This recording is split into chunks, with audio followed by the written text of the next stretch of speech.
Welcome back to another episode of Barrels and Bylaws. I'm your co-host, Matthew Bolowitz, joined with Rocco Koza, and we have a special guest, Jordan Bellotti. Jordan, thank you for joining us. Yeah, thanks for having me. Super Absolutely. pumped to be here. For those of you who don't know Jordan, just check out LinkedIn first off. But he is the owner of Jordan Bellotti Photography, who understands the importance of first impressions. Is that a fair thing to say? Yeah. So specializing in headshots. So if you have seen any of his work, highly recommend going to his website, checking out LinkedIn. He is all over the place. So it's a pleasure to have you. Yeah, I'm pumped to be here. Go to our website, you'll see all of his work there as well, because he did all of our headshots. We are also a client. Yes, we are also a client. Very, very well done headshots, man. You made us all look very good. Thank you. Love it. There was a lot to do. There's a lot to do. There was a lot to do. A lot of Photoshop. Lots of Photoshop for you guys. All right, man. We got to do what you got to do, man. So, again, the purpose of this podcast, and Jordan didn't want any questions about this podcast, so he didn't want to know anything in the pre-show. But the purpose here is truly to get an understanding of entrepreneurs' mindsets, their big decision, their origin story. So we'll dive into that. And the second piece is your biggest challenges. We can go as detailed or as high level as you want, but we'll talk about both items. Very excited about it here today. So just to kick it off, tell us a little bit about you growing up. Set the scene for us. Yeah, so, I grew up in Pittsburgh. I'm a Yinzer. Okay. So, like, my whole family's from this area. I think I had a pretty normal, I had a normal childhood. I think it's funny, as you get older, sometimes I think you can look back and see where things maybe weren't as normal as you thought, or I don't know, you start to see like, oh, wait, like, certain things that happen, you're like, I thought it was fine, but then as you experience life, self-reflect, definitely. Exactly. So, but I think I had a pretty normal childhood. Grew up, I have 2 brothers, and loved music. That was like my first love, was music, and so I've always had like a creative, part of my brain. Yeah. So, and I think that has really shows itself in a lot of what I do. Like, yeah. I think I'm just a creative person. And for a long time, I never would, not that I wouldn't admit that, but I would never say I was like an artist. I was like, I'm not an artist. Like, I play music or whatever. But now since I've started doing photography, I've kind of owned it. Like, I guess I'm an artist. Like, and having kids, my kids like to doodle and draw, and I like enjoy it a lot, I guess. Yeah. So, but yeah, my childhood, my dad, pretty normal. My dad worked at the post office. Okay. My mom was a stay-at-home mom for a lot of my childhood. And there were 3 of you. Were you the youngest, oldest? Middle. I was the middle. Child. Okay. Yeah. Huh. Put some context on some things. There we go. Little bit. So I used to beat up on my younger brother for a good while, but then he got bigger than me, like a good bit, taller and bigger, and I couldn't beat him up. But I got it in while I could. Yeah, I get it. I understand that. Yeah, so it's interesting. Yeah, like my dad, I think the one thing, which really, I think about this a lot, because I've started this business and everything, is I remember my dad told me he worked at the post office, but before that, he was an artist. He was like really into art.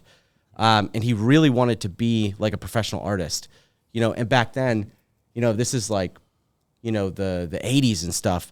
So being like a professional artist, like for marketing and stuff, was way more of a legitimate,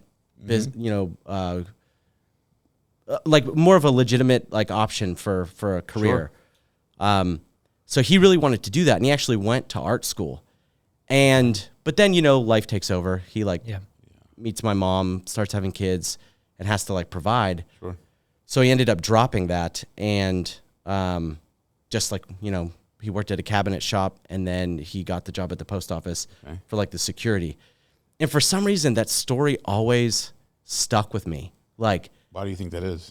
I just always felt like, Dad, why didn't you try to be an artist? Like, not that there's like anything wrong with providing for your family, however, whether it's at the post office or however, but I was just like, man, you're like, he's good at it. Yeah. And I think he had a passion for it. And I just always felt like, why did you settle? Interesting. You know what I mean? Yeah. Okay. Because I just thought you're so good at it. Like, and you went to art school. He actually enrolled. And he said that, I remember he told me that the supplies got expensive. And, just having to buy because I think they had to buy the supplies.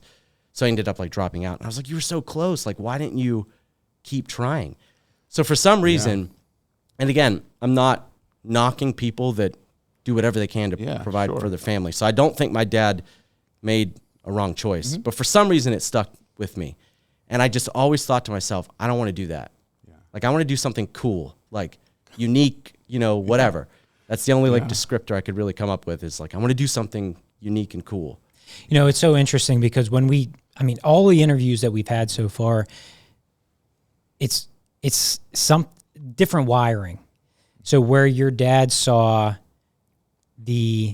not so much the safe route, but the more conservative route where you could provide, you saw it from, there was a risk worth taking. Yes. And it has been a consistent theme with every entrepreneur that we have interviewed thus far. It is more looking at it from, there's a risk, but an opportunity here. Yes. Yeah. I think that's what I think for the longest time, that story's just always stuck in my head. And I couldn't explain like why. Okay. And even today, like, I don't know if I could really, I don't know. Like, I think I could see the entrepreneur in me. I can see the entrepreneur in me for my whole life. Like, I could just see those qualities. Yeah, I don't know. I guess maybe that was it. I thought like, Dad, why didn't you try? Like, maybe that's how I felt. Was it something that you felt that you didn't want to have that regret? Do you think he regretted it maybe? And then you didn't? Because that's a question I hear a lot of people struggle or wrestle with it. They don't want to live with that regret. Yes. Just try it. Like, what the worst thing that happens is you go back and get a job. Yes, probably. Okay. Yeah, probably. I don't know how he feels. Yeah. I don't think he regrets it. Sure. I think that I will say that, he complained about working at the post office like every single day for as long as I've been able to comprehend that he worked there. Which now, being on the other side of things, like, as an entrepreneur, and I feel like all I see now is like opportunity. That makes me sad. Yeah. That like someone stayed there because no one showed them that like, hey, there's like another way.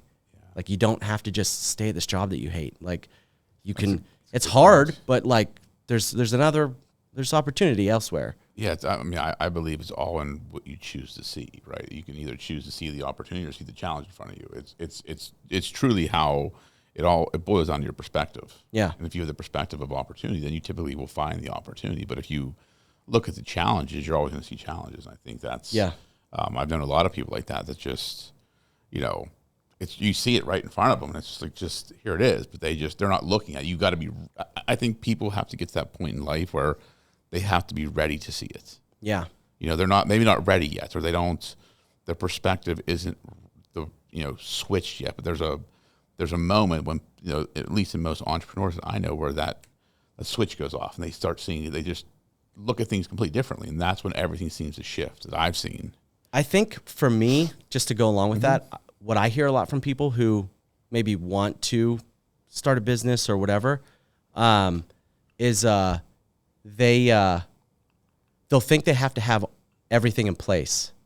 They're like, I hear it all the time. Yeah. Even from like my brother is an example. So maybe if my brother watches this, I've told this to his face before. So, but he's I think he totally has the entrepreneurial like bone for sure. Sure. But he's always like, well, I have kids, man. Like, I need all these things. Or like, well, I don't have the right stuff yet. Or like, I need to, I don't know, whatever. And my thing is, when I started my business, I wasn't prepared.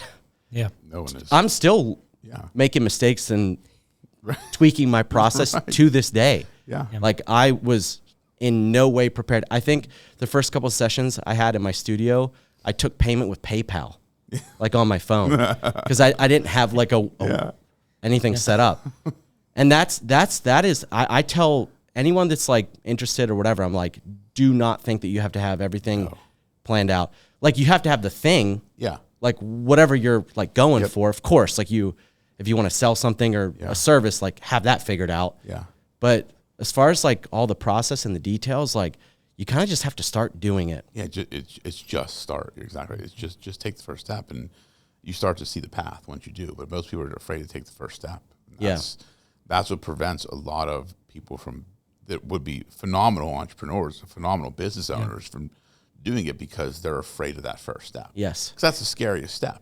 They're afraid of the first step. And I think that we get duped by like, you know, the typical job, like W-2 jobs or whatever, that it's security. Yeah. Because you're just like, oh, but I'm, no matter what happens, really, like I'm getting that check like pretty consistently.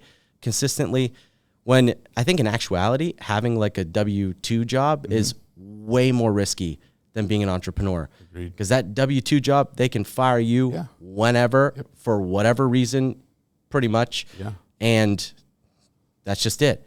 But as an entrepreneur, it's hard, but like if you want to make more money, guess what? You can do it. Yeah. If you want to take a month off, but not have a dip in your sales or whatever, guess what? You can do it. There's a way to do it. Yeah, 100%. So true. Let's fast forward then to the first step. I think we've been dancing around it. I think this is perfect. So getting up to, let's fast forward to college, your first job. Yeah. So what was my first job? Yeah.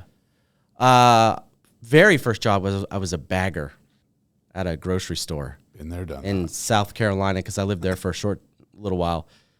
Called Piggly Wiggly. Okay. So that was my first job. I was a bagger. And then from there, a barista. No. So I had a bunch of jobs. I've done a bunch of different things. So I was a bagger at Piggly Wiggly for a few years. And so I went to high school in South Carolina. Okay. So I started that job and I was like in high school. I was in, I don't know, maybe like 9th or 10th grade because I got a car. You know how it goes. Yeah. Life starts. It's like you're old enough to get your permit or whatever and start driving. And then it's like, well, you need money for gas. So then you start working and then it's like life starts to roll.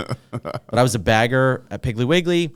And then I worked at that job until I graduated high school. And then I moved back to Pittsburgh. And then I worked at Vicelli's Pizza, which I love that job. Okay. Pizza shops are just like so fun. And like the people that work there are crazy. And it was just, you know, fun. Special pepperoni. That's right. Fill that full of grease. Yeah. So I worked there, and then after that, I worked at a retirement home for a little while. Interesting. Okay. Yeah, in Monroeville, in the Monroeville area. It's a big shift from a pizza place to a retirement home. Very big shift, but I understand. So yeah, I did that for a while. I actually loved the retirement home too, because just a bunch of crazy, weird people worked there. It was like working in a bizarro kind of situation. I hope to be one of those people someday. I remember one time, my boss that worked there, I called one time and I was in college and I told him that I had a bunch of like work to do. Okay. And he was like, school comes first. He was like, don't come to work. School comes first. And I like didn't like that's all the explaining I had to do really. And I was like, this is such a weird situation. You don't hear that very often. Yeah. Employers like, yeah, dude, don't worry about coming into work today. Yeah. So I worked there, and then what did I do after that? Oh, I worked at Forever 21.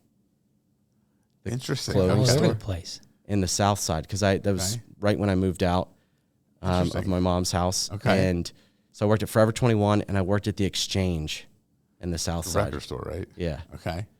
So, and I was so worried about moving out. I thought, well, I'm never gonna have money ever again. So I got two jobs. So I got Forever 21 and the Exchange. Okay. And then I quit Forever 21 and just worked at the Exchange. And then I worked.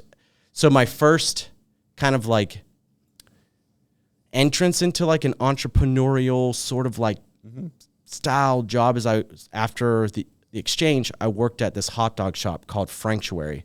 I don't know if you guys ever heard of it. It was downtown for a while. Yep. But it was a small business. Okay. And I felt like I was really part of like the team from the ground, you know? So that was sort of that's the closest I got, I think, to like being an entrepreneur sort of. And I I really loved it. I don't know. I feel like you either like the grind or you don't, you know? Yeah. Being an entrepreneur. Some people can't take it. Yeah. They can't take the uncertainty and like the anxiety of like, this month was amazing, but what about next month? Like I don't have anything, you know, that kind of thing. Yeah. But I like the grind. And I think that's kind of where I started to sort of realize that at that hot dog shop. Cause I had more responsibilities. Okay. I was sort of like a manager, and it was small too. It wasn't like a big chain. So I really felt like I was like part of like the, you know, like the team. Is that when you started having that shift? Like, okay, I want to do something myself. I think so. Cause that's when while working there, that's when I started to have these thoughts of like, why are you doing that this way? Okay. Like, why aren't we trying this? Or like looking at the stuff they were doing in the business. Kind of. Why aren't you doing this? Yeah. Just like, okay. Why wouldn't you Yeah. do this other thing? Or like, like why wouldn't you know, I just started having like those thoughts of like, just being like a little bit annoyed of like, why aren't we like, you know, how come we're not like whatever? So I worked there for a while. And then that's when after that, I got the barista job, but it was a similar thing. Like the coffee shop, it was a small coffee shop. And that was a part of the, you know, what really like attracted me to the coffee shop is I liked coffee. Yeah. You know, coffee's like kind of similar to whiskey and stuff. Like there's different like varieties and they taste different depending on where it was grown and the terroir or whatever. So I liked coffee, but it was a small business. And again, I think I was able to fulfill, you know, a little bit of that entrepreneurial mindset where I felt like I had more duties. Like I wasn't just like a barista. I felt like I could kind of like help shape the business like a little bit. Okay. But I think with that business, after a while, it became clear that the business owners, they weren't interested. They weren't great leaders. Yeah. And it wasn't their fault. Like they just didn't know what they didn't know, you know? So, and then after the coffee shop, I worked for this tool company for a little while. But that was sort of connected to the coffee shop because the guy that owned the coffee shop was also involved with the tool company. So that's kind of how I got that job. That's a very diverse. I know. You're all over the place. All over the place. What brought But you even, to the but camera? Well, good. No, but from the coffee shop, you had not just a taste of the entrepreneur. I mean, you had plans of expansion and for the coffee shop. Yeah. Yeah. So what attracted me to the coffee shop is what I thought was, oh, this is awesome. Like I love coffee. Like I like coffee. And I thought they're a small business, so they're probably going to want to grow and I can grow too. So maybe they'll open another store and maybe that could be my store. Yeah. Or maybe they'll start roasting coffee. And I thought maybe I could run the roasting or whatever. Okay. But I think after a few years when that kind of stuff didn't happen, I kind of realized I was like at the ceiling and I was like, okay, so there's, unless they like sold me this coffee shop, there's like nowhere else for me to go. Okay. So did you take the next job thinking having that entrepreneurial mindset going into the next position? Not really. So I took the tool job or whatever. I didn't like want that job. So essentially the guy that owned the coffee shop, his father was in the tool industry. He worked for Kennametal out in like Latrobe for a long time. He's a super smart guy. So the dude that owned the coffee shop and then his dad was the tool guy. I think the coffee shop wasn't making quite enough money and the guy that owned it started to have kids and stuff. So he's like, I need to. So what he did was he kind of went in on the tool business with his dad. And then I think they needed some help. And I was like a little bit older at the coffee shop. So he kind of just came to me. He was like, hey, do you want to work at the tool place? And I was like, no, not really. I'm like not interested in tools at all. But he was like, I'll pay you $20 an hour, which was more than what I was making at the coffee shop. And I was like, see you there. Okay. So that's like kind of what, now. Right. So that's sort of why I started working there. It wasn't like but I think I always had those entrepreneurial feelings because I'd been through the hot dog shop and I like loved it while I worked there because I thought that I expected growth. Yeah. But at both places, the downfall was like the growth didn't happen. You know? Yeah. So like with the hot dog shop, same thing. I was like, this is awesome. Yeah. We're going to build this company. And I've been here since like the beginning. So, you could think like in an ideal world, like I'll get like stock options if we like get huge and like all these, if we have a bunch of chains and stuff. And that didn't really happen. Okay. And I think that's when I started to, feel like, I don't know. And then same kind of thing with the coffee shop. Yeah. But then the tool thing was just like he said he could pay me more. And I was like, see you there. So how did you get to the camera? Yeah, man. Like how did you go from all the Piggly Wiggly to the nursing home to the coffee shop, the tools, to hot dogs, to now you're behind the camera? So I'm going to say something that's going to sound very like, I don't know, kind of like... Nothing's off limits here, man. Yeah. I didn't find the camera. The camera found me. Okay. That's kind of how I feel about it. So I never was into photography. Like, as we've talked, I haven't talked about it at all. Like, when you were asking me about my childhood, was never into photography. I was music. That was my first love. So for the first 20 years of my life, it was all music. All I wanted to do was be in a band. Okay. I wanted to be a professional musician. I wanted to tour and all that stuff. Mm-hmm. And then when I worked at the coffee shop and I realized that they weren't going to expand, like I just could tell. They would say like, oh, let's. They would always say things like, let's get business rocking first. Okay. Almost like they were just expecting it to happen, not going to like put any work in to like make it happen. That's when I started to sort of realize like, I don't think this is going to happen because they're just like waiting for it. I don't think they're trying to make moves in order to take risks and expand. Okay. So I got like kind of depressed a little bit because I was like, now what do I do? Like, I'm at this coffee shop. Like, I didn't want to work at any other coffee shop really in the city because honestly, I thought they're probably all the same. Yeah. Like, it's probably not going to be much different. So I started to think like, well, what do I do? Like, what am I going to do? Like, I don't even know what I want to do with my life, and basically took a bunch of different steps and ended up getting a camera for something totally different. Like, no plan of starting a business or anything. I thought, you know what, I'm going to be a drummer because music was my first love. And I thought, why couldn't I find like a band that could pay me to like tour with them or something? Yeah. So started to get back into drums and I got a camera so I could video myself playing drums to put on Instagram to get discovered or something. Okay. So that's how I got my first camera. But again, I got the camera and I've just always had this entrepreneurial mindset. So as soon as I got the camera, I started having these thoughts of like, well, what can I do with this camera to like make some money, like a little extra money to buy this cymbal that I want or to buy like some new heads for my drums or whatever. And that's kind of where it started because I started to think, all right, what can I do with this camera? So I started to learn a little bit more about the camera. And then I started looking for ways to like, how can I make a little bit of money? Okay. So I knew a bunch of people from coffee shops. So I had a friend that worked at a coffee shop. And I remember she was like, why don't you come to the coffee shop and take some pictures for like social media? Okay. And she paid me like $80. So I was like, okay, that's cool. Yeah. And then, but I'm a creative person. I'm also kind of meticulous and detail oriented. So I'm always like, I want whatever I do to be the best that I can do it. Sure. So I remember when I took those pictures, they were like, okay. And I started to think, all right, well, if I wanted to make these photos better, like what would I do? So I started to research that, and then I learned more. And just the more I learned, I thought, this is pretty cool. I started to like actually enjoy it. And so that's kind of how I got rolling like with photography. So you created a side hustle to your side hustle. Yes. That's amazing. Yeah. Yep. And then how did you, so then you go from taking pictures in the coffee shop to now phenomenal headshots. So and that's pretty much mostly what you do is headshots. All headshots, yep. So what made you, one, I think that's extremely smart to niche down.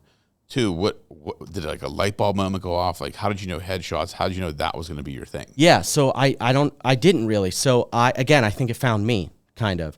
So I got the camera, thought this is awesome. And what really got me sucked into photography was lighting. Okay.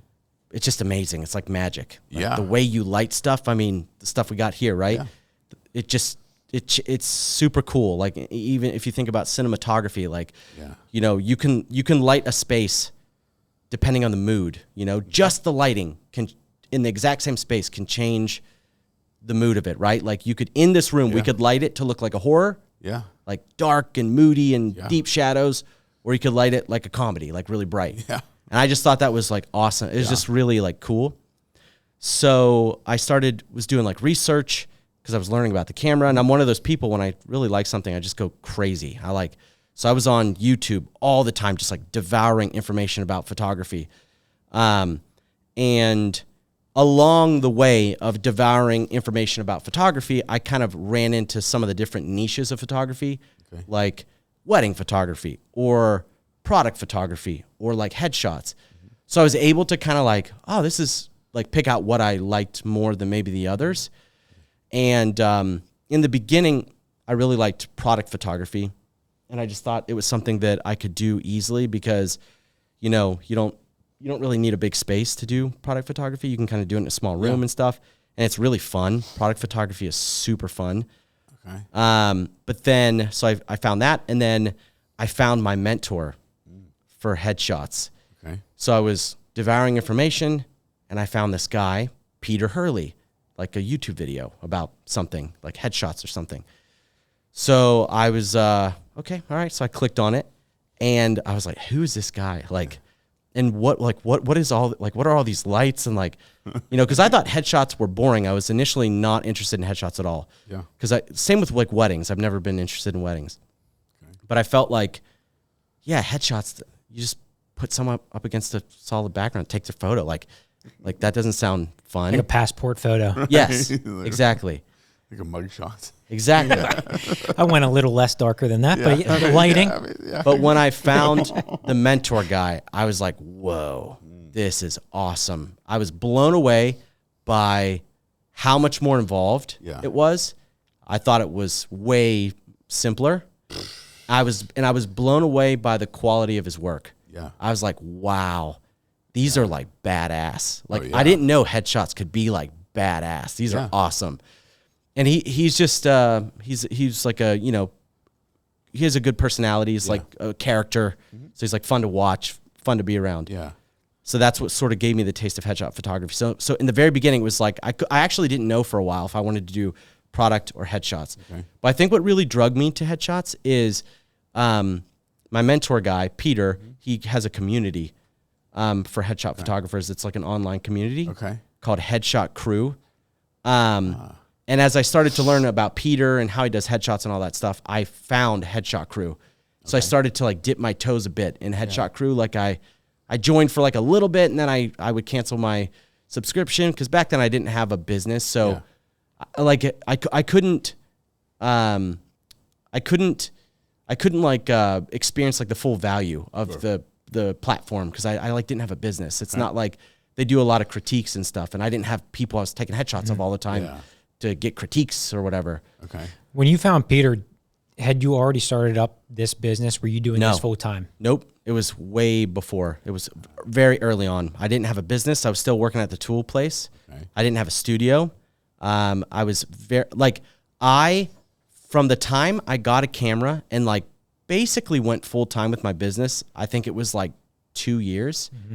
So before that, I'd like never owned a camera before, had never like seriously messed with it.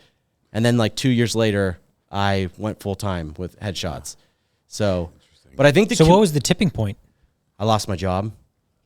Interesting. Yeah. That was it. Just pretty much. Okay. And then you said, that's it. I'm going to. Yeah. You had to have some suspicion though of not about losing the job, but getting a mentor and being obsessive and learning as much as you possibly could about this camera. There had to have been something in the back of your mind for those 2 years up into what you probably needed was that exit from the company to then launch what you have right now. So, and maybe like you guys have similar, I think it was there, but I didn't know it. Yeah. Yeah. Okay.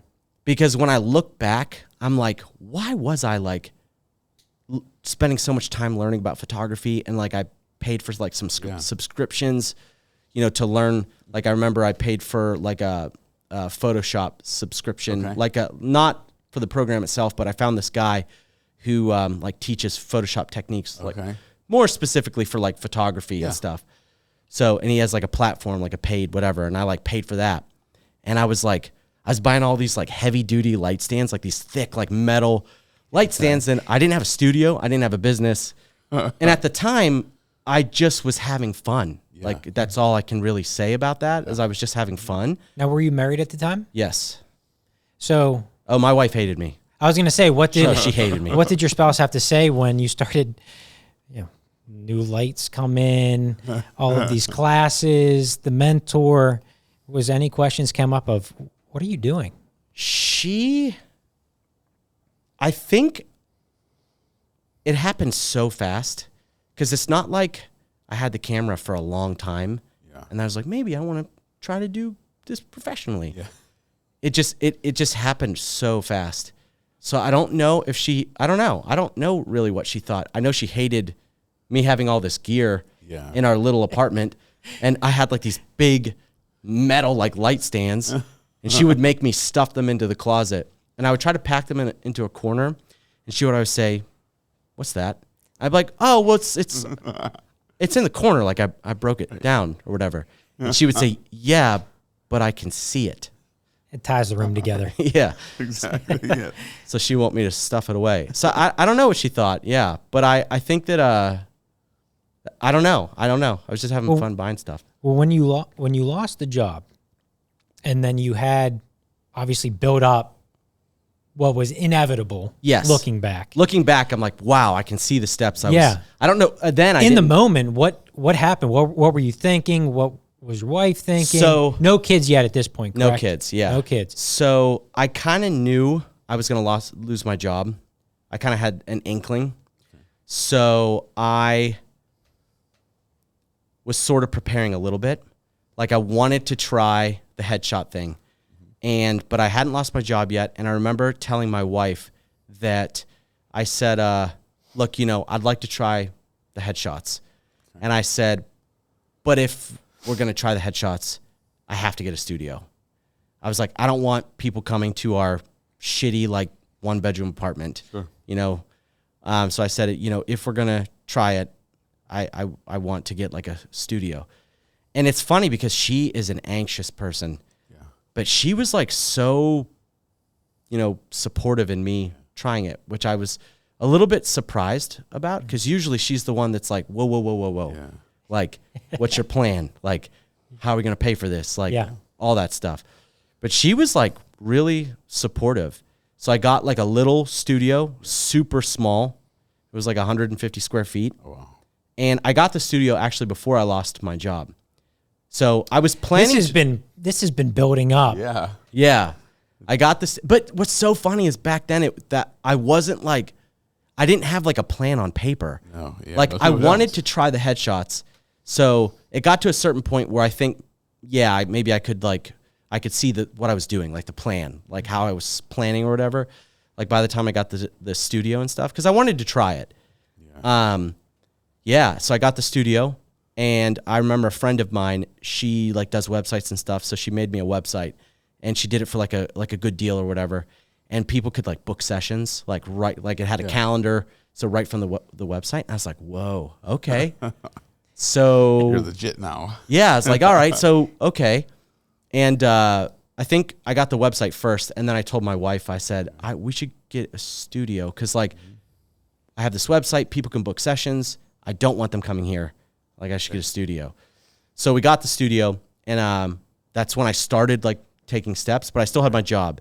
Okay. And then really soon after I got the studio, I lost my job. And I just felt like, again, I wasn't making plans in any way. Yeah. Just the days were getting to the, closer to when I knew it was going to be like my last day of work. And I hadn't done anything. Like I wasn't putting in applications. Yeah. I wasn't talking to people about like, I'm kind of looking for a job. None of that. I wasn't actively planning to do that. That's what happened. Yeah. And so I was like, I don't have a plan, but I have the studio, and I was like, I guess that's what I'm going to try. Yeah. And then like, I remember, I think I commented on one of your posts one time, I'll never, ever, ever forget my last day of work. Yeah. Where I had a key to get in. Yeah. But my last day of work, I had to like take my key off the ring because like I didn't need it anymore. And I I'll never forget putting it on the desk, walking out, and I'll never forget shutting the door for like the last time because I didn't have a key to get back in. Yeah. And that was just like, okay. Yeah. Here we go. I guess I'm a headshot photographer now. It's funny because that moment, like when I had that same moment when I left corporate America, you think it's going to be this like big moment, like, and it's just like, okay, I'm here now. It was like a quiet moment for me. That's exactly what it was. Like it was massive in my head, sort of, but it was also kind of quiet. Like I'll never forget like shutting that door for the last time. Like you walk out and then people may remember you, they may not, and it's like you're on to that next phase, not knowing what it's going to be. Yeah, I remember that. You're just like, okay, like thinking there's going to be like this big like movie moment where like, you just leave and everything, Last day of school, you have the papers in the air. Photos, like last day, like it's my last day of work. You just walk out. It's like, see ya. And then you kind of move on to the next phase. And but when you look back, the plan always appears. Like when you look back, you can see how the plan materialized. It's just when you're in it, it's so hard to see. I think about it all the time. You asking me about, did I know I was taking the steps or whatever? I have some gear that I bought way back when I was just having fun, buying stuff. I was like, I want another light stand so I can use another light. And I have some of those light stands and I use them on shoots. And they now today make me thousands of dollars when I use them. And I always like kind of chuckle, like, man, I bought this stand, like I was just having fun back then, like learning about a camera. And now all these years, forward, it's like, I'm like paying for my house and like my kids and it's wild. My everything, safe investing and stuff. Yeah, it's wild. It's super wild. Yeah, definitely.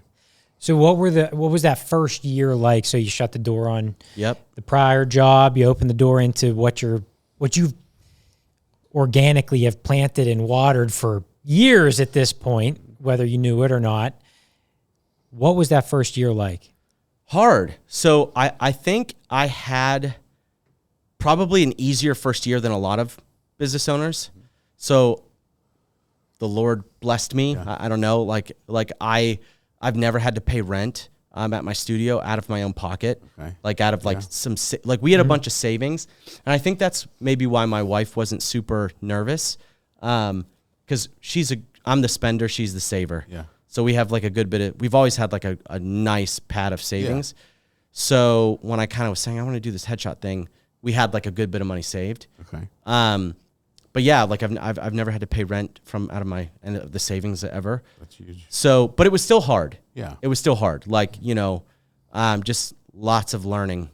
Cause for the first year, that was before I got a sales coach. Okay. So I didn't know anything about sales. Yeah. Made tons of mistakes. Okay. Sometimes on LinkedIn, I see old messages that I sent to people really early on, and I'm like, like that's so cringy. What's one of the biggest mistakes like if you can go back and tell yourself, don't do this one thing, what would it be when it comes to sales? So I've had good people in my life, I think, along the ways. So even when I first started, I have a friend who's sort of like a sales guy, and he taught me some things in the beginning. But I'll never forget a big mistake I made is I remember this guy reached out to me on Instagram. Okay. It was right after I got the website, I think. I think I still had a job. I don't think I'd lost my job, but it all happened close together. Okay.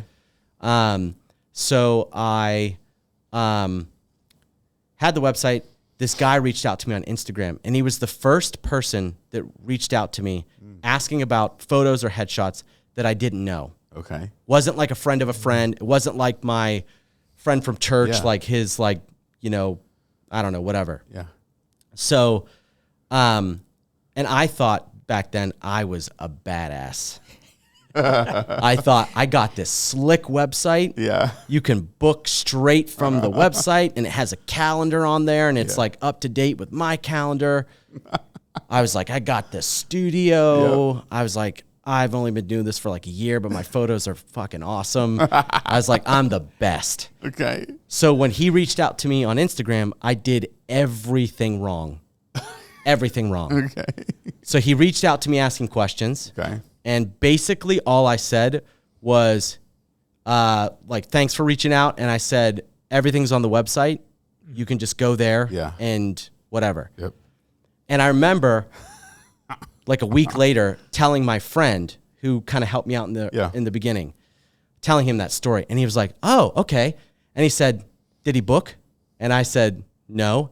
And he was like, yeah, because you totally blew him off. Yeah, right. He came to you having pretty much already decided that you were the guy to help him with headshots. Yeah. And what you did is like this. Yeah. You said, go to the website. Yeah. Yep. And he was like, did you ask him why he wanted headshots? Yeah. Did you ask him like what he does? Did you ask him like any questions? And I was like, no. And he was like, exactly. So he like basically gave me a bunch of like, basic like sales type knowledge. He told me about a book that changed my life called Building a Story Brand. Have you read that? Yeah, I read that book from Donald Miller. Yeah. And he told me like the base of that, that I am not the awesome one. He was like, it's not about you. It's about your clients. Like what problems can you solve for them? Exactly. And he like told me all this stuff. And I went right back to that same Instagram thread where that guy messaged me. Yeah. And I said, I texted and I was like, I'm really sorry. I've been busy. Yeah. And I started asking him questions. Like, tell me why you're looking for a headshot. Like, what do you do? Tell me about your gym, whatever. And he booked. Yeah. Wow. So that's awesome. So that was my first experience of doing everything wrong. Yeah. As far as like the, customer journey or whatever you want to call it. It's just asking questions, really. Like it's that simple. Yeah. Really so that was a big mistake. We dive into the challenges all the time, but it's worth highlighting here what you excel at. And I don't think there's anyone, if any listeners here or viewers know you crush it on LinkedIn. I mean, you are everywhere. We talk about it all the time. We're in a similar group, and our good friend, Jeff Hancher, he says all of his followers think that he was your client because you were all throughout all of his posts, his videos, to the point that he became a client. So, I mean, it's been a phenomenal journey to see on LinkedIn. Like I said, I don't know anyone who can match your intensity. Wow. Walk us through that a little bit, and please intertwine your philosophy of know, like, trust, because I think it is an important piece to talk about. Oh my God, yes. Basically, I can sum up sales and marketing in one sentence. Super easy. Go make friends. Yeah. Go make friends. Yeah. That is how you get business. Mm-hmm. The context, of course, is that like what you do, right? Yeah. So you're like, I'm Rocco from Koza Law Group or whatever. Yep. So don't go to like, the context has to be right. But I think that's just something that I've kind of like through my sales coaching has sort of, it's been made clear is like, you hear all the time, like people buy from people. Yeah, exactly. So it's like, I had someone book recently and she basically told me that she was like, I decided to go with you because you shared like your family with me and stuff. Cause I'm a proud dad. So any chance I get to like send a cute photo of my kid or whatever, or, sometimes on the call with people, I'll talk about, or I'll ask them like, oh, do you have kids or anything like that? Or if it like naturally comes up, and then we talk about kids. It's a good like connection absolutely. Point or whatever. So all social media, like just use it as it's intended. Like go on any platform and make friends, like make friends, like connect with people, find people in your area that you think are cool, other business owners, whatever. And you can do it on Facebook, Instagram, LinkedIn, Twitter, Snapchat, or if that's a thing, I don't know. TikTok. Yes. Yeah. So at its core, like that's it. Like that's just all I'm thinking of is how can I put myself in more opportunities to make more friends? Yeah. That's basically how I think about it. That's so true because truly, I mean that is sales 101. It's just I always say just be curious about people. Yes. Just be curious. Just ask questions. Ask what they do. Be genuinely interested. Yes. Like not from a sales perspective, if you're just genuinely interested in other human beings, it's pretty easy to sell them something. If they like you and they need what you have, they're going to buy from you. 100%. But you got to be curious about them to see if they even need what you want, what you have. Exactly. And if you make an impact in like the sort of like the friendly conversation, they're going to remember you. Absolutely. And then they might not need, they might not need like your services at the time. Right. But, if you made an impact, first meeting or whatever, stay connected. Yeah. Again, that's what's so genius about social media is it allows you to stay connected with people from the toilet, from the shower, from the... I never use my phone in the shower. Or whatever, from the pool, from bed, from your backyard. Absolutely. From vacation. Yeah. That is the power of social media. Yeah, 100% right. And it's free. Yeah. Mostly, unless like you're running ads. Yeah, 100%. But like staying connected with people, staying top of mind. I mean, that's literally what I think about. That's like, how the lens that I view like social media.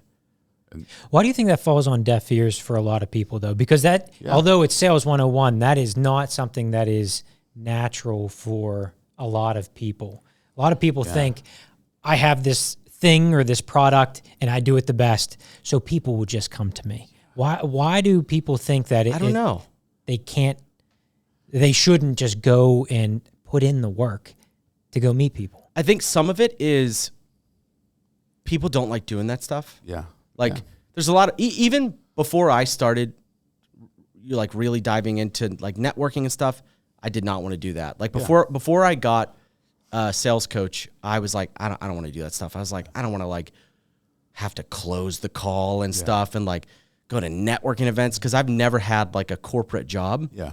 So I felt like a fish out of water. I got like tattoos and a beard and stuff. And like, I don't know like the lingo, of those sorts of, I didn't of those sorts of events. So I never really wanted to do it. But, and I think a lot of business owners can relate to what I'm about to say, I also like money. Yeah, right. So you kind of sometimes do whatever you need to do to like support your family and stuff. And I think I got to a point where I didn't have a sales coach for a while. And I was doing okay, but I felt like I didn't have control. That was the big thing. Yeah. It's like, if you do something well enough, people will like find you. Yeah. You know what I mean? But I just felt like I didn't have control. And that's kind of why I got the sales coach. Cause I was like, even if I wanted to make more money, I don't know what to do. Right. So I wanted to get the sales coach so I could kind of learn like, if I wanted to make more money, like what would I do? Yeah, absolutely. And then I was like, well, I guess I got to go to like networking events and stuff. And now I love it. Yeah. And I think I've heard that from a lot of business owners, and I'm sure you guys have probably heard the same thing or experienced that yourselves. Absolutely. Now, how does that play into the know, like, trust process? Oh, it's the best. It is the best. The fastest way to work someone through the know, like, and trust sort of like system is in person. 100%. Because if you think about it, the way that we build trust with one another is through our faces, and like the vibe that you get from someone. Yeah, which the purest form of that is in person. Yeah, like you very quickly can know when you meet someone in person if you like that dude's awesome or that person's awesome. I want to hang out with them again or whatever. Or if you're like, they're cool, but maybe not like my whatever. And so I think it's like the best way. So I'm always thinking like, how can I meet this person in person, IRL, as the teenagers say these days, or whatever. Yeah. So you have a choice as a business owner. Like when you're networking and making connections, there's a bunch of different ways you can do it. You can do it online. You can do it with like a phone call or like a Zoom or in person. Yeah. And if I can get that person IRL, like I'll do it. Because that's the best way that you'll make the biggest, strongest connection that way. Well, and it closes the gap. Because we talked about this before. I went to this mastermind a couple of weeks ago, and they were saying there was that study from Harvard, like in the 60s or 70s, like you had to see something 7 times before you know. Now it's like if they know who you are, it's like 30 sometimes. If they don't know you, it's like 80 to 90 times online. If you meet them in person, that closes that gap so much faster. Immensely. You're spending so much time, and you can pick up on the vibe. You can pick up on their mannerisms, their voice, like what they're truly about. And So I'm the same way. Like I would spend time meeting people in person. And I think to your point, what you said, I think a lot of people it's awkward because it is like you got to put in the reps. Like it's really, when I started doing networking, I had no idea what the hell I was doing. Like, well, and awkward. You go to, in the beginning, you maybe don't know a lot of people. Yeah. And so that's daunting. Even now I get maybe like a little bit nervous. Of course. Because I'm usually by myself. Yeah.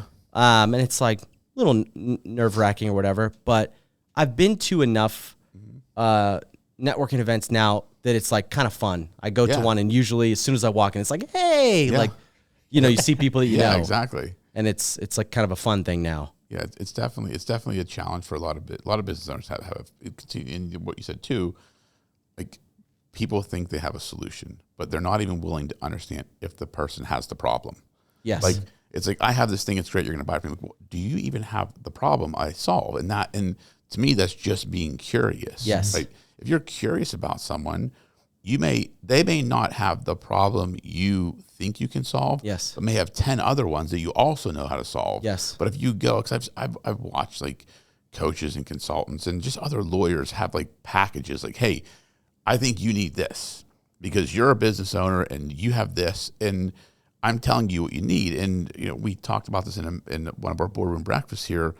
If me as a business owner, if you come and tell me something I need before I identify it, I'm gonna say no, I don't, because now you're telling me something about my business I didn't see it. It's almost like we get defensive of it. Yes. You just got to walk me down the path, ask me some questions to get me to identify the problem I have, yes, and the solution you have for it. And so many people go wrong; they just try and force the product or the service on somebody, saying, "You have this problem." Like, no, I don't. It's a red flag. Yeah, 100%. It's a red flag, and I think people immediately feel awkward. Yeah. So my mom, she had some damage to her house because of all that bad storm we had, and she was telling me that she was trying to get quotes for like she had some damage to like a roof or whatever. Like part of her roof needed to be replaced. So she had people coming out giving her quotes. And she told me about one of the companies that came out that was a bigger company. I hadn't heard of them, but I kind of looked them up and they're like one of the bigger roofing, whatever. And she kind of told me about the guy came out to like give her a quote, and she said he was like really pushy and like he was like, I don't know. I think the thing is as business owners, we must respect and treat the relationships that we have as the most delicate. 100%. Because the relationship is everything. Yep.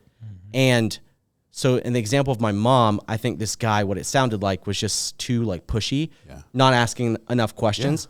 Because when you ask questions, I think it shows that you're actually interested. Yeah. Mm-hmm. And B, it shows that you actually like want the best for them. Yeah. Because you're trying to ask questions to find out, am I the one to really help you? Yeah. And that makes them feel like, wow, this guy actually cares about me getting the thing that I like need.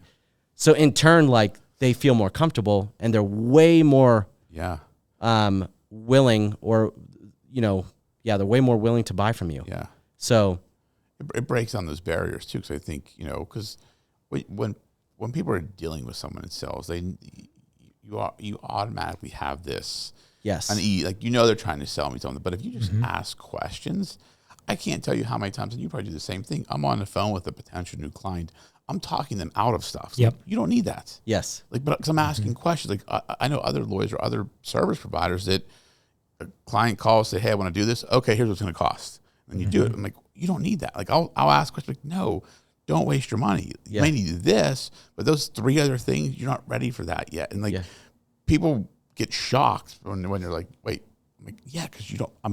I'm trying to help you. Like I'm not trying. It's not a transaction. It's a relationship. So I want to make sure you're getting the best service possible, and the things you think you need, based upon my 20+ years experience, you don't need yet. Like don't spend the money. And it instantly positions you as the expert.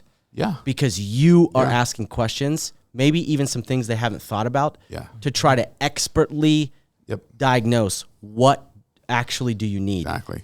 And so you're breaking the barrier, making them feel more comfortable, making them feel like you actually care about them getting the what they truthfully need, and while seeming like an expert. Yeah, I mean, sales isn't that hard. Really, I don't think it is. It's just it's just putting in reps. Like people don't understand. It's putting in the reps. I think what's hard about sales is all the mouthpieces. Oh yeah.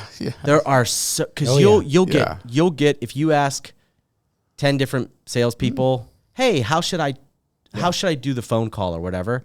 You'll get 10 different answers, and people like, this is the way to do it. Right. Yeah. So that is hard. Yeah. I mean, the biggest, what I've seen is if you humanize yourself. Because, I mean, even growing up, I thought, be technical, be the expert, show that you know everything, that you beat up. When I started just talking about my family, talking about my interests, my hobbies, what's going on, people relate to that. And there's your icebreaker for anyone who's just getting into this. I don't know how to sell. I think that's one of the easiest entry points. I mean, I remember one of my posts was just about LASIK, and going to a networking event, people were coming up to me the whole night that I have not met in person yet. And they were talking about, I saw that you were thinking about LASIK. Here was my experience. And it was, the work was already done in terms of an icebreaker. And then we got into, what do you do? Here's what I do. And so don't shy away from being human. Yes. And I heard Gary Vee say something really cool about that, because he was talking to somebody else, like probably in his group or something. And he was like, well, I this like business owner was saying, I need to do like better, like marketing. He's like, yeah, I make like some funny videos, but that's not really like, bringing like me business or whatever. And Gary Vee was like, he was like, yet. Right. He was like, you're still raising awareness.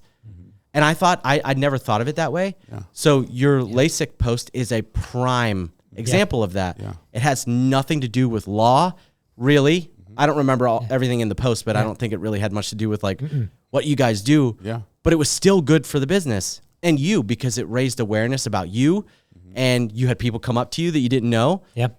Started chatting with them like, so enough about LASIK. Like, what do you, what are you here for? Who do you know here? What do you do? Yeah. Yeah. So even that kind of stuff, I think, can be really beneficial. Yeah. It really, that's like some of the stuff Gary Vee used to say. I remember when I used to follow him years ago when I first started.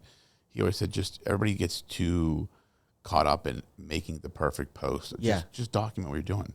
Just share what you're doing. It doesn't matter. And you start doing that. And that, again, I got reinforced with that, a few weeks ago when I was down in Miami. It's same thing. Big marketing event. They all said, like, just everybody gets so caught up in creating the perfect post or the perfect piece of marketing. Perfect copy and just share what you're doing. Like, the people that don't care aren't going to look at it anyways. Yeah. The people that do care aren't going to care if it's sloppy or aren't going to care if there's a mistake.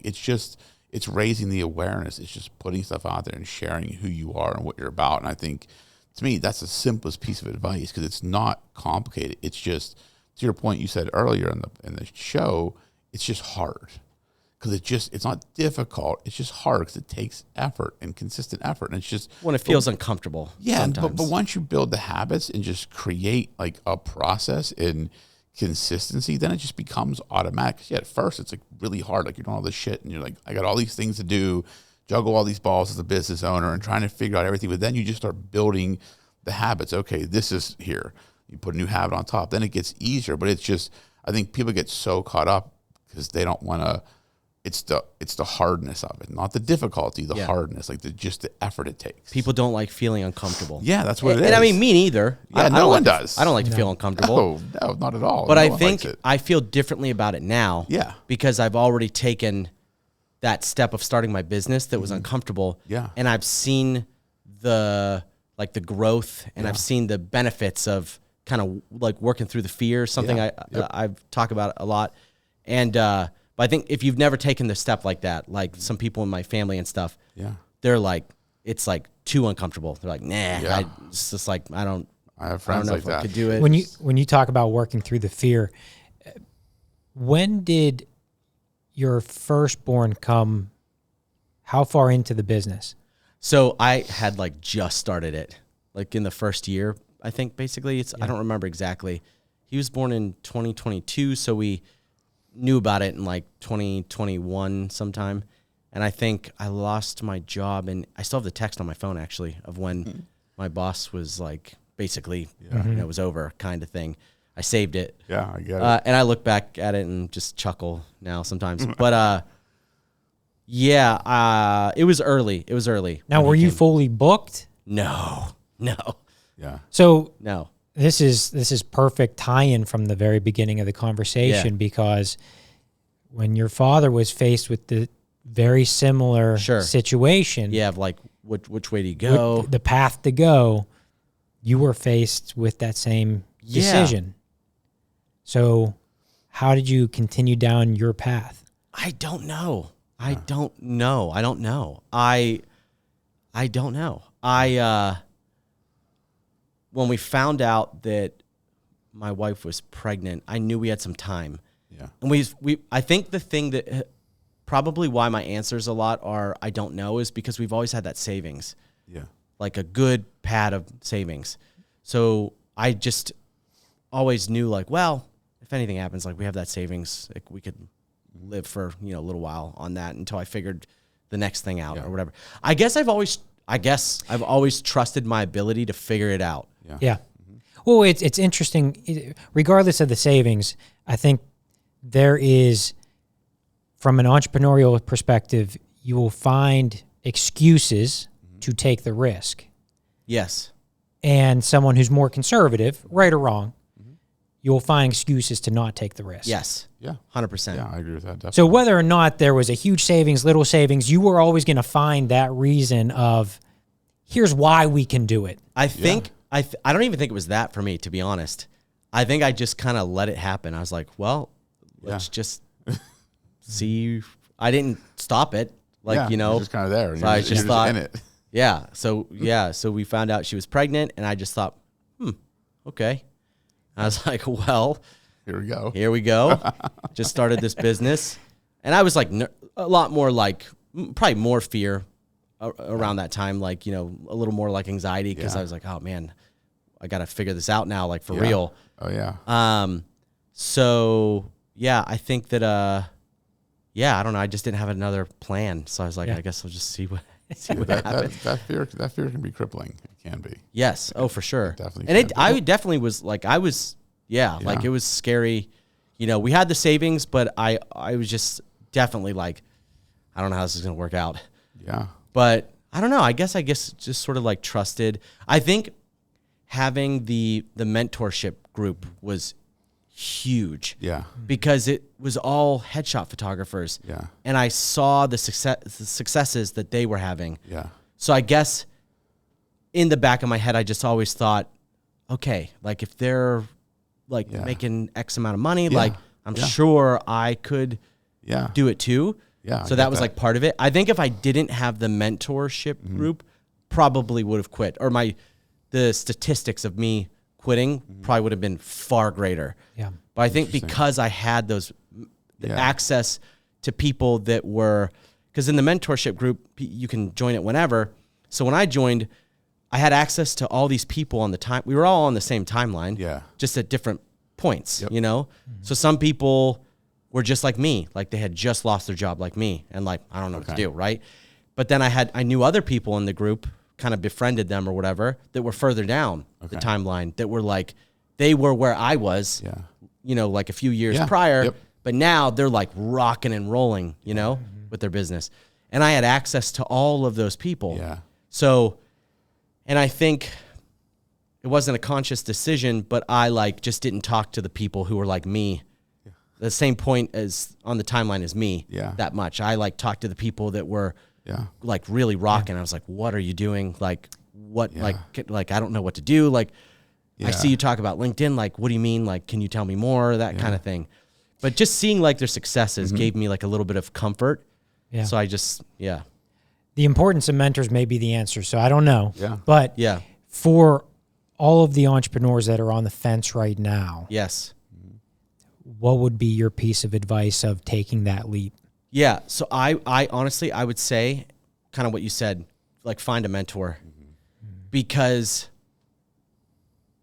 you just talking, and I heard this from Will Smith. Okay. He was on a pre or post slap. Post slap. Oh, okay. Yeah. All right. Okay. A little edgy now. Yeah, he said it on like a business, Okay. like Instagram, like clip or whatever. Okay. And I was like, that's so smart. He said, you listening to someone that has never done what you want to do makes you crazy. That's like phenomenal. you taking advice from, so i.e. like the wife, the mom, your brother, which I did in the beginning a little bit. Yeah. I like when I was trying to figure out like how much do I charge, like whatever. I remember in my mentorship group, I had a friend who was rocking and he would give me some advice. And I remember talking to him one time about pricing stuff. And I was like, well, my wife said that's like who's going to pay me that much for headshots? So I think I'm going to choose like a much lower like number. And he said, oh, okay. He said, where did your wife get her sales degree? Yeah. And I said, she doesn't have a sales degree. And he said, why on earth would you listen to her then? Yep. And I was like, touche. Yeah. But it's so true. Yeah. So I think for people that want to do something, you have to find a mentor. Yeah. And I think maybe the best case scenario is someone that's doing what you want to do. But I think any mentor, has experience in taking the step, breaking through the fear, like that kind of stuff, finding a mentor. Because I think really what carried me through like all those uncertain times of like kind of when I started, like, it seems like I was sort of coasting. Like I didn't have a clear answer for you when you were asking me those questions. But I think it was because I had a mentor and I saw all the successes that he was having. It just gave me the confidence that I was like, maybe I can do this too. But it's really hard, I think, to take steps, like scary steps, when you don't have anyone in your corner that can say like, hey, I'm telling you, I know your family is telling you you're crazy.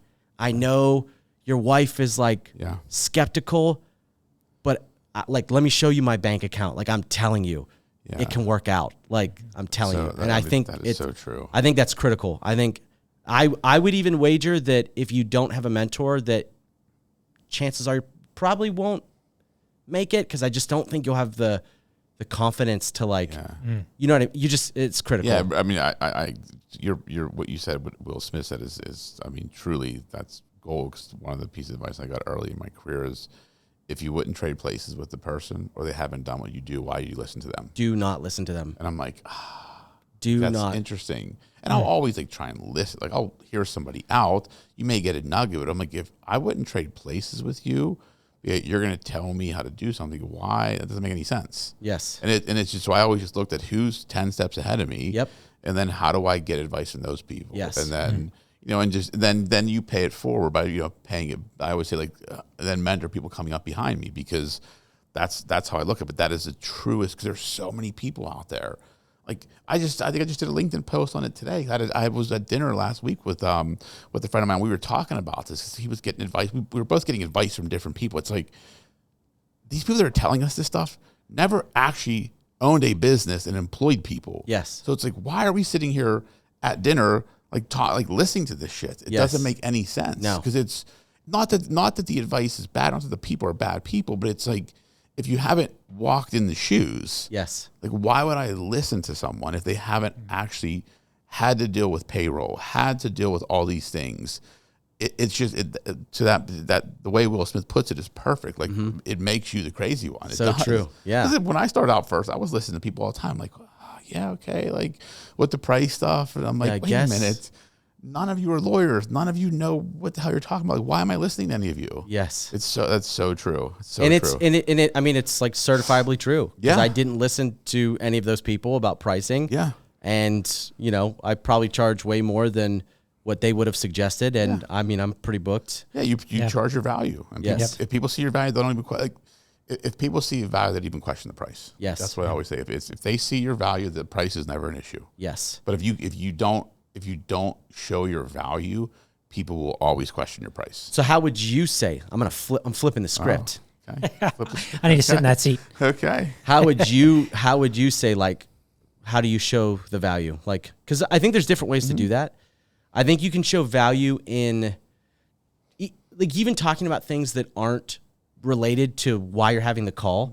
Because like there's value there. Like it shows that you're interested in like making a connection. Yeah. You're interested to learn more about the person. You know what I mean? Yeah. And like you're not just like, okay, here's the price.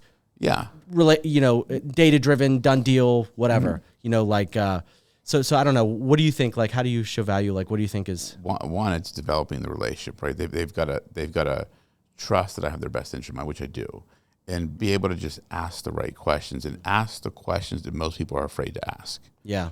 Like I always make it a point. Like when I meet with someone, I can usually pick out in the first 2 to 3 minutes what's really going on. I just have to time the questions right. Someone will come to me with an issue. I'm like, there's something, I know something else is going on, but I just have to it's almost like a therapy session. Like my value is my life experience that I've been through, the business I've bought and sold myself, the work I've done, the different companies I worked in, just all of my experience that now I can take most situations that a person comes to me with and look at it from so many different lenses. Yeah. That's the value I bring. Yeah. So it's a 20 plus years of experience, life experience, business experience, corporate experience, law firm experience that now I can bring to the table and, to your point, humanize it, but then get people to understand that I'm in their corner and I'm going to do what's best for them, but they've got to be able to give me the information. Yes. Like that's really how I show the value. Get them to actually open up and tell me what's really going on, because then we can actually solve the problem. And again, I think asking questions. Yeah, that's it. Asking questions, it positions you as the expert, because it's more than likely you're going to ask at least a question or a couple questions that they haven't thought about. Correct. And the second that you do that, they're like, I didn't even think about that. That's a great point. And you're controlling the frame. You're now controlling the frame, right? You're framing the discussion. Like someone may come in and say, I want to do this. I'm like, okay, awesome. Love that. Let's understand, why do you want to do that? So then I start asking the why questions. Like, why do you want to do that? Interesting. Then the frame changes, because then I understand what's actually going on, or why they're in this position, or why they're in this dispute, or why their business is stuck where it is. Okay, then I start the frame they come in this frame, and then we look at it differently. Now we have a whole different frame we're looking at. And then it's like the whole other world opens up, stuff they weren't even thinking about. Yeah. And that's the value I think that I try and bring to people. Yeah, that's amazing. That's awesome. It's just asking questions, man. Yeah. That's it. Well, this flew by. Jordan, thank you for joining us. Of course. Yeah. This has been phenomenal. We touched upon origin stories, some of the challenges, dove into a lot of the sales 101 that I think you're crushing. Yeah, so appreciate that. I'm glad we were able to dive into that a little bit. Yeah. For all listeners and viewers, I know you're on all platforms, but if you want to know Jordan, just jump onto LinkedIn, friend him. You'll run into connect with him. Yeah, you'll see him somewhere. He is there. Yeah. If you look, he is there. Don't worry. Absolutely. So thank you for joining again. This has been great. Yeah. Absolutely appreciate it. And always, come for the drinks, stay for the stories. We're back next time. I always gonna let you finish that one, man. I just want you to be able to say it one time.